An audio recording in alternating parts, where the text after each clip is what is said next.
राजस्थान में गहलोत सरकार के ज्यादातर मंत्री चुनाव हार गए हैं, लेकिन कुछ मंत्री ऐसे भी हैं जिन्होंने शानदार जीत हासिल की है। मेरे साथ इस वक्त अशोक चांदना जी हैं जो हिंडोली से कांग्रेस के टिकट पर जबरदस्त मतों के अंतर से जीत कर आए हैं। अशोक जी, बहुत बधाई आपको। पहले तो आपको क्या लगता है कांग्रेस की इस स्थिति की असली वजह क्या रहेगी? नहीं, ऐसा नहीं। स्थिति क्यों है? आज भी 70 सीटें हैं, तो स्थिति में तो 5 साल काम किया है, तभी लमसम मैं तो समझता हूँ बराबरी सी थी। छोटे मोटे कहीं पर ठीक है, कहीं पर बहुत नज़दीकी की हार जीत हो गई ना, 10-15 सीट और आते ही राज के बहुत नज़दीक आ जाते। बहुत ज़्यादा डिफरेंस तो नहीं लगता मुझे। दो बातें हो रही थी कि एक तो गहलोत सरकार का कामकाज, दूसरा मोदी का चेहरा। तो ऐसे में क्या लगता है मोदी का चेहरा और हिंदुत्व कार्ड अपना काम कर गया? देखिए, अगर मोदी जी का चेहरा काम करता या कोई उनका कार्ड काम करता तो हमारे ज़िले में तो पूरा बीजेपी का सुपड़ा साफ हो गया। हमारे ज़िले में एक भी सीट नहीं आई, तो हमारा ज़िला कहीं बाहर तो रहता नहीं है। तो ऐसा नहीं है। 5 साल की जो शानदार योजनाएं थी उसका जनता ने सम्मान किया है, बहुत वोट दिया है। फिर भी लोकल लेवल पर हम लड़ने में कभी कोई थोड़ी सी ज़्यादा ताकत लगा देता है, कभी कोई किसी की थोड़ी सी ताकत में कहीं ना कहीं कमी रह जाती है। मुझे लगता नहीं है कि जनता का जितना समर्थन इस बार था आज से पहले कभी भी नहीं रहा होगा। तो आपको लगता है आपकी सरकार की योजनाओं को लोगों ने स्वीकार किया? निश्चित रूप से हमारे ज़िले में तो बिल्कुल मैं समझता हूँ तीनों सीट आने का कारण है 46 साल के बाद में 3 सीट आई है। 2 ही कारणों से आई। पहली बात तो जो योजनाएं धरातल पर पहुंची, लोगों में उसका उत्साह था। बम्पर तीनों सीटें जीती। ऐसा नहीं है कि कोई 2-5 हज़ार से, कोई 20 से नीचे नहीं जीती। दूसरा, देखिए, कांग्रेस का कार्यकर्ता, इसका सारा श्रेय कांग्रेस के नेता और कार्यकर्ताओं को जाता है।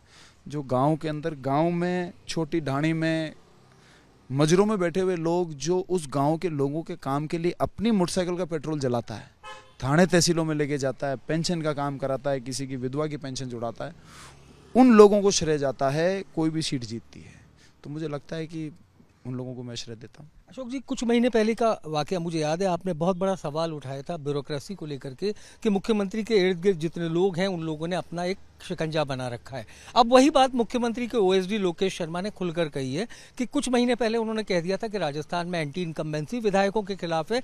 मुख्यमंत्री गहलोत को रिपोर्ट दी थी, लेकिन उन्होंने गौर नहीं किया।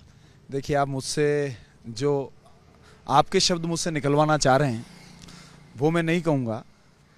मुख्यमंत्री जी ने 5 साल में शानदार काम किया है, और देश में अगर कोई मुख्यमंत्री 1 नंबर मुख्यमंत्री हैं तो वो उदाहरण सामान्य अशोक गहलोत जी ने पूरे देश में पेश किया है। उनकी योजनाओं ने पेश किया है, और योजनाओं को जमीन के स्तर पर पहुंचाने का काम जो किया है, मैं समझता हूं इनके अलावा दूसरा मुख्यमंत्री कर नहीं सकता। अब किसने क्या कहा, दूसरे व्यक्ति ने किसने क्या कहा, वो तो आप उन्हीं से जाके सवाल आपने भी ब्यूरोक्रेसी पर उठाया था। आपने कुलदीप राका तक को टारगेट। व्यक्ति के ऊपर कभी कोई सवाल उठा सकता है? पूरे सिस्टम के ऊपर तो कभी किसी ने सवाल नहीं उठाया। किसी व्यक्ति से अच्छे बुरे खट्टे मीठे रिश्ते होते हैं। एक दिन आज हो सकता है कि आज आप मैं अच्छी बात नहीं करें, हो सकता है 4 दिन बाद साथ में चाय पिए, क्या फर्क पड़ता है उससे? तो इन तमाम आरोपों को आपको लगता है कि जैसे अशोक गहलोत पर पर्सनल अटैक, मैं वो आप, मुझे पता है कि वो कल किस प्रकार की बातें हुई है, मैं उसमें नहीं जाना चाहता। मैं ये मानता हूँ कि राजस्थान में अगर कोई नंबर 1 मुख्यमंत्री आज तक रहा है, और पूरे देश में यदि किसी मुख्यमंत्री ने मॉडल पेश किया है जन सेवा का, तो वो सम्मान्य अशोक गहलोत जी हैं।